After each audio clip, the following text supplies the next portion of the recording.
മഴത്തോരു മുൻപിലെ പുത്തൻ വിശേഷത്തിലേക്ക് ഏവർക്കും സ്വാഗതം. ഈ റിവ്യൂ ഇഷ്ടപ്പെടുവാണെങ്കിൽ സബ്സ്ക്രൈബ് ചെയ്യണേ, സപ്പോർട്ട് ചെയ്യണേ. അങ്ങനെ നമ്മുടെ രാജീവ് മുത്തശ്ശിയും കൂടെ സംസാരിച്ചുകൊണ്ടിരിക്കുമ്പോഴാണ് വൈജി അങ്ങോട്ട് ജ്യൂസുമായിട്ട് വരുന്നത്.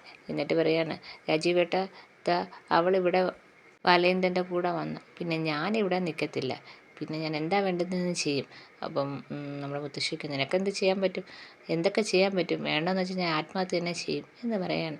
അപ്പോൾ മുത്തശ്ശിയും രാജീവനും ഞെട്ടിയിരിക്കുകയാണ്. രാജീവ് പറയാണ്, നീ ആവശ്യമില്ലാത്ത കാര്യങ്ങളൊന്നും പറയണ്ട, അതൊന്നും ചെയ്യേണ്ട വരത്തില്ല, നീ എന്തിനാ ഇങ്ങനെയൊക്കെ പറയുന്നതെന്ന് പറയുന്നത്.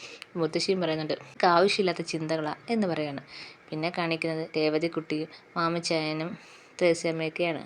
അമ്മച്ചായനും തേഴ്സിയമ്മയും പോകാനായിട്ട് ഒരുങ്ങുകയാണ്. അപ്പോൾ പുറത്ത് രേവതിക്കുട്ടി പറയുകയാണ്, നമ്മൾ കല്യാണത്തിനൊന്നും അല്ലല്ലോ പോകുന്നത്, പെട്ടെന്ന് റെഡിയായിട്ട് വാ, ഇങ്ങനെ താമസിച്ചാലോ എന്ന് പറയുകയാണ്. അങ്ങനെ അവരിറങ്ങി വരുമ്പം രേവതിക്കുട്ടി ആരെയോ ഫോൺ ചെയ്യണം. നീ ആരെയാണ് ഫോൺ ചെയ്യുന്നത്? ബാലേന്ദ്രൻ സാറിനെയാണ് വിളിക്കുന്നത്, പക്ഷെ കിട്ടുന്നില്ല. മുത്തശ്ശിയെയും വിളിച്ചിട്ട് കിട്ടുന്നില്ല. നീ എന്തിനാ ഇപ്പം അവരെ വിളിക്കുന്നതെന്ന് ഗ്രേസിയമ്മ ചോദിക്കുകയാണ്. അല്ല, ഈ ഒരു സന്തോഷ വാർത്ത എനിക്ക് ചേച്ചിയെ അറിയിക്കണം, ചേച്ചിക്ക് ഭയങ്കര സന്തോഷമാവും എന്ന് രേവതിക്കുട്ടി പറയുകയാണ്. ആദ്യം നിനക്ക് അഡ്മിഷൻ എടുക്കട്ടെ, അവിടെ ചെന്നാലല്ലേ മറ്റുള്ള കാര്യങ്ങൾ അറിയത്തുള്ളൂ എന്ന് പറയുകയാണ് ഗ്രേസിയമ്മ. അതെന്താ ആൻറ്റി അങ്ങനെ പറഞ്ഞത്? അങ്കിളല്ലേ പറഞ്ഞത് അങ്കിളിൻ്റെ ഒരു കൂട്ടുകാരൻ അവിടെ ഉണ്ടെന്നും എനിക്ക് അഡ്മിഷൻ ശരിയാകുമെന്ന് ഒക്കെ പറഞ്ഞത്, പിന്നെന്താ ഇപ്പം ഇങ്ങനെ പറയുന്നത്? അപ്പം മാമച്ചൻ പറയാം, അതൊക്കെ ശരി തന്നെ. ഗ്രേസിയമ്മയും പറയാണ്, അത് ശരി തന്നെ, പക്ഷേ ഇത്രയും നാൾ നിൻ്റെ പഠിത്തമൊക്കെ നിർത്തി വെച്ചിരുന്നില്ലേ, ഇനി കോളേജിൽ ഈ വർഷം അഡ്മിഷൻ എടുക്കാൻ പറ്റുമോ, അതോ അടുത്ത വർഷമേ പറ്റത്തുള്ളൂ, കാത്തിരിക്കണോ എന്നൊക്കെ നമുക്ക് അവിടെ ചെന്നാലല്ലേ അറിയത്തുള്ളൂ. അതെന്താ അങ്ങനെ പറയുന്നത്? ഇത്രയും നേരം ഇങ്ങനെയല്ലല്ലോ പറഞ്ഞത്. രേവതിക്കുട്ടിയാണെങ്കിൽ പിണങ്ങുവാണ്. അത് മാത്രമല്ല, നിനക്ക് അതിനുള്ള മാർക്കുണ്ടോ, പ്ലസ് ടുവിന് അതിനുള്ള മാർക്കുണ്ടോ, അതൊന്നും നീ ചുമ്മാ പറയുകയാണോ എന്നൊക്കെയാണ് ഞങ്ങൾക്ക് അറിയണ്ടേ, അവിടെ ചെന്നാലല്ലേ അറിയാൻ പറ്റൂ എന്ന് ഗ്രേസിയമ്മ പറയുന്നു. ആഹാ, അങ്ങനെയായോ? ഞാനാണെങ്കിൽ പ്ലസ് ടുവിന് നല്ല ഫുൾ എ ഗ്രേഡ് വാങ്ങിച്ചാൽ ഞാൻ പാസ്സായത്. പിന്നെ അന്ന് എന്നെ വന്ന് കൂട്ടിക്കൊണ്ട് പോരാൻ വന്നപ്പം എൻ്റെ മാർക്ക് ലിസ്റ്റ് എടുത്ത് രണ്ടുപേരും അങ്ങോട്ടും ഇങ്ങോട്ടും മറിക്കുന്നുണ്ടല്ലോ, എന്നിട്ട് അടിപൊളി നല്ല മാർക്കുണ്ടല്ലോ എന്നൊക്കെ പറഞ്ഞാണല്ലോ, ഇപ്പം എന്താ ഇങ്ങനെ പറയുന്നത് എന്ന് രേവതിക്കുട്ടി ചോദിക്കണം. അതോ, അന്ന് ഞാൻ കണ്ണാടി എടുത്തില്ലായിരുന്നു. കണ്ണാടി എടുക്കാതെ എന്തോ നോക്കുന്നുണ്ടെന്ന് രേവതിക്കുട്ടി ചോദിക്കുകയാണ്. നീ എൻ്റെ മാർക്ക് ലിസ്റ്റ് നോക്കാൻ, രണ്ടുപേരും കണ്ണാടി എടുക്കാത്തവരൊന്നും എൻ്റെ മാർക്ക് ലിസ്റ്റ് നോക്കാനൊന്നും വരണ്ടെന്നും പറഞ്ഞ് ഗ്രേസിയമ്മ വിളിച്ച് വാന്നും പറഞ്ഞ് ഗ്രേസിയമ്മ പിടിച്ചുകൊണ്ട് അങ്ങ് പോവുകയാണ്.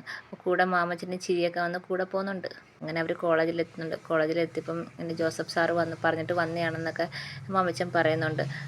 ഇരിക്കുന്നൊക്കെ പറയുന്നുണ്ട്. അന്നേരം നമ്മുടെ ഈ കുട്ടിക്കാണോ അഡ്മിഷൻ പ്രിൻസിപ്പാൾ ചോദിക്കുന്നുണ്ട്. അതെ, ഈ കുട്ടിക്കാണ്. ഇടയ്ക്ക് വെച്ച് പഠിത്തം നിർത്തി പോയി എന്ന് പറയണം. അപ്പോൾ കണ്ടിന്യൂ ചെയ്യണമെങ്കിൽ ഫസ്റ്റ് സെമസ്റ്ററിൻ്റെ എക്സാം കൂടെ എഴുതണം എന്നൊക്കെ പ്രിൻസിപ്പാൾ പറയുകയാണ്. 2 സെമസ്റ്ററും കൂടെ, സെക്കൻഡ് സെമസ്റ്റർ 2 സെമസ്റ്ററും കൂടെ ഒരുമിച്ച് എഴുതണം എന്നൊക്കെ രേവതിക്കുട്ടിയോട് പറയാണ്. അപ്പോൾ മാമച്ചൻ പറയാണ്, അത് അവൾ ചെയ്തോളും എന്നൊക്കെ പറയാണ്. അത് ഗാർഡിയനായിട്ട് വേറൊരാളുടെ പേരാണല്ലോ കൊടുത്തിരിക്കുന്നതെന്ന് പറയുന്നത്. ആണ്, അവർ മരിച്ചുപോയി, ഇപ്പം ഞങ്ങളാണ് ഗാർഡിയനായിട്ട് നിൽക്കുന്നത്. അപ്പം പ്രിൻസിപ്പൾ പറയുകയാണ്, ഇത് കേട്ട് യൂണിവേഴ്സിറ്റി പോകണം എന്നൊക്കെ കുറച്ച് കാര്യങ്ങൾ, അതുമായി ബന്ധപ്പെട്ട കുറച്ച് കാര്യങ്ങളൊക്കെ പറയുന്നുണ്ട്. അപ്പോൾ അവരെല്ലാം സമ്മതിക്കുന്നുണ്ട്. അങ്ങനെ നമ്മുടെ രേവതിക്കുട്ടി കോളേജിൽ അഡ്മിഷൻ എടുക്കുകയാണ്. പിന്നെ കാണിക്കുന്നത് കടപ്പുറത്തൂരാണ്. കടപ്പുറത്തൂരിലേക്ക് ബബിത ഇങ്ങനെ ഫോണിൽ ഫ്രണ്ട് സംസാരിച്ചുകൊണ്ടിരിക്കുമ്പോഴത്തേക്കാണ് ഒരു കാർ വരുന്നത്. കാർ കൊണ്ടുവന്ന് നിർത്തി ഇറങ്ങുന്ന ആളെ കണ്ടപ്പോഴത്തേക്ക് ബബിത ഞെട്ടുകയാണ്. നമ്മുടെ അലികിനെ ഓടി അമ്മയടുത്ത് വിവരം പറയാനായിട്ട് ബബിത അകത്തേക്ക് പോവുകയാണ്. ഈ സമയത്ത് കൃഷ്ണമോളും അലീനയും കൂടെ വന്ന് ലഗേജൊക്കെ എടുക്കുന്നുണ്ട്. ലഗേജ് എടുക്കുമ്പോൾ പറയണം, ഈ ചുരിദാർ എൻ്റെ അടുത്ത് ചോദിച്ചാൽ ഞാൻ തരത്തില്ല, ഈ ചുരിദാർ ഇട്ടുകൊണ്ട് അകത്തോട്ട് ഇടുമ്പോൾ മാഡം നിന്നെ ശരിയാക്കുമെന്നൊക്കെ അലീനയും കൃഷ്ണമോളും കൂടി ഇരുന്ന് സംസാരിക്കുകയാണ്. അങ്ങനെ ബബിത ഓടി അകത്തോട്ട് വന്ന്, അമ്മേ ഒരാൾ വന്നിട്ടുണ്ട്. അപ്പം ചോദിക്കണം, ആരാ? അലീന അച്ഛൻ്റെ കൂടെയാണ് വന്നിരിക്കുന്നത്. ആഹാ, ഇങ്ങോട്ട് അവളെ ഞാൻ കേട്ടത്തില്ല, ഇനി ഈ പടി കയറാൻ അവളെ ഞാൻ സമ്മതിക്കത്തില്ല, അവളെ ഞാൻ അടിച്ചിറക്കും, ചൂല് കൊണ്ട് അടിച്ചിറക്കും. അപ്പോൾ ബബിത പറയണം, അമ്മ ആവശ്യമില്ലാത്ത പണിക്കൊന്നും നിൽക്കേണ്ട, അച്ഛൻ വെറുതെ കൈയും കെട്ടി നോക്കി നിൽക്കത്തില്ല, അച്ഛൻ അമ്മയെ തല്ലും ഉറപ്പാണ് എന്ന് ബബിത പറയാണ്. എന്നാലും ഞാൻ അവളെ ഇവിടെ കേട്ടത്തില്ല, അവ എന്നെ തല്ലട്ടെ എന്നാലും കേട്ടത്തില്ല എന്നും പറഞ്ഞ് വാശി പിടിക്കണം. അപ്പോൾ ബബിത പറയാണ്, അമ്മ വെറുതെ വാശി പിടിക്കണ്ട, അച്ഛൻ്റെ നല്ല തല്ല് കിട്ടും എന്നൊക്കെ പറഞ്ഞ് വൈദ്യം സമാധാനിപ്പിക്കുകയാണ്. അപ്പോഴാണ് നമ്മുടെ ബാലചന്ദ്രൻ അങ്ങോട്ട് കയറി വരുന്നത്. ബാലചന്ദ്രൻ കയറി വരുന്നതിൻ്റെ പുറകെ തന്നെ നമ്മുടെ കൃഷ്ണമോളും അലീനയും ഉണ്ട്. അപ്പം വൈജി ഇങ്ങനെ അലീന ദേഷ്യമൊക്കെയാണ്. നോക്കണ്ട, പഴയ അലീന തന്നെയാണെന്ന് ബാലചന്ദ്രൻ പറയുകയാണ്. ഞാനൊരു കാര്യം പറഞ്ഞേക്കാം, ഇന്ന് മുതൽ ഇവിടുത്തെ സർവൻ്റ് ഒന്നുമല്ല, ഇവളെൻ്റെ മകളാണ്. നിനക്ക് വേണമെങ്കിൽ ഇവളെ മകളായിട്ട് സ്നേഹിച്ച് ഇവിടെ നിൽക്കാം, അല്ലാത്ത വശം നിൻ്റെ ജീവിതം നരകമായി മാറും. എനിക്ക് ആ നരകമാണ് ഇഷ്ടം, അല്ലാതെ എനിക്ക് നന്നായിട്ട് ജീവിക്കണമെന്ന് ഇല്ലെന്ന് വൈജയും തിരിച്ച് മറുപടി പറയുന്നുണ്ട്. ഞാൻ ഇവള് ഒരുമിച്ച് ഈ വീട്ടിൽ വേണമെന്ന് എൻ്റെ ആങ്ങളമാരോടും വീട്ടുകാരോടും സംസാരിച്ചിട്ട് അറിയിക്കാം എന്ന് പറയാണ്. എന്തുവായാലും അലീന ഇവിടെ കാണുമെന്ന് ബാലചന്ദ്രൻ ഉറപ്പിച്ച് പറയാണ്. അലീന ഇവിടുന്ന് ആരും ഇനി പറഞ്ഞു വിടാൻ പോകുന്നില്ല എന്ന് പറയാണ്. അപ്പോഴത്തേക്ക് രോഹിത്തും ബബിതയും എല്ലാവരും ഇവിടെ നിൽപ്പുണ്ട്. അലീനയും വിളിച്ചുകൊണ്ട് ബാലചന്ദ്രൻ മുത്തശ്ശിയുടെ അടുത്തോട്ട് പോവാണ്. അപ്പോൾ നമ്മുടെ കൃഷ്ണമോള് വന്നിട്ട് മറ്റേ വൈജയടുത്ത് പറയണ, അമ്മ അച്ഛനടുത്ത് വാശി പിടിക്കാൻ നിൽക്കണ്ട, അച്ഛനെ തോൽപ്പിക്കാൻ നിന്ന അമ്മ വശത്തിൻ്റെ പടുകുടിയിലേക്ക് വീഴത്തേ ഉള്ളൂ എന്ന് പറഞ്ഞുകൊണ്ട് കൃഷ്ണമോളും കയറി പോവാണ്. ഇത് കേട്ടപ്പോഴത്തേക്ക് വൈജയ്ക്ക് ഒന്നും കൂടെ ദേഷ്യം കൂടി. വൈജയും ബബിതയൊക്കെ ഇങ്ങനെ ദേഷിക്കുക. പിന്നെ ബാലചന്ദ്രൻ മുത്തശ്ശിയുടെ റൂമിലേക്ക് ചെല്ലുകയാണ്. മുത്തശ്ശിയുടെ റൂമിൽ ചെന്ന് കൂടെ അലീനയുണ്ട്. എന്നിട്ട് മുത്തശ്ശി ഇത് ആരാന്നറിയാലേ, അലീന ഇന്ന് മുതൽ ഇവിടെ ആരുടെയും ഹോം നേഴ്സല്ല. ഇന്ന് മുതൽ ഇവളെൻ്റെ മകളായിട്ട് ഞാനങ്ങ് ദത്തെടുത്ത്.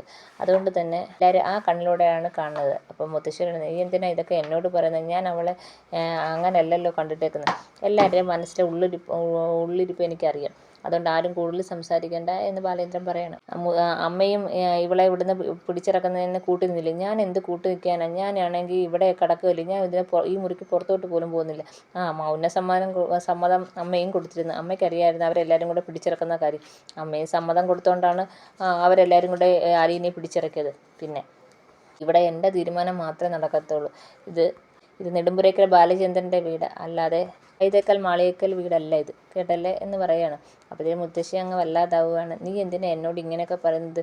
നീ ഇങ്ങനെ സംസാരിക്കേണ്ട കാര്യം എന്തായിരുന്നു? നിനക്ക് ഞാൻ എത്ര ആഹാരം വെച്ച് വിളമ്പി തന്നത് ഞങ്ങളുടെ വീട്ടിൽ. നിൻ്റെ കുഞ്ഞുനാൾ മുതൽ നീ എന്നെ കാണുന്നില്ലേ എന്നൊക്കെ ചോദിക്കണം. അപ്പോൾ ബാലേന്ദ്രൻ പറയും, കാണുന്നുണ്ട്, വിളമ്പിയതും ഊട്ടിയതും മണ്ണാക്കി വെച്ച് തന്നതൊക്കെ എനിക്കറിയാം.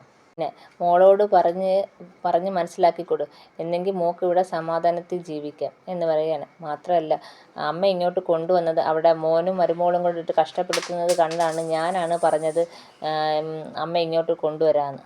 എൻ്റെ ഒരു കൂറെങ്കിലും കാണിക്കാൻ മുത്തശ്ശിയോട് പറയുന്നത്. പിന്നെ 3 ആമക്കളുണ്ടല്ലോ ദുബൈയിലും സിംഗപ്പൂരിലൊക്കെ ഉള്ളത്, അവരാരും വന്ന് എൻ്റെ വീട്ടിൽ വന്ന് ഭരിക്കേണ്ടെന്നും അവരുടെ അടുത്ത് വിളിച്ച് പറഞ്ഞോണം. ഇപ്പോൾ ഒരുത്തൻ വന്ന് ഇവിടെ വന്ന് ഭരണമൊക്കെ നടത്തിയിട്ട് പോകല്ലേ, ഇനി ഒറ്റയാണ് ഈ വീട്ടിൽ കയറി പോകല്ലെന്നും ബാലേന്ദ്രൻ പറയുകയാണ്.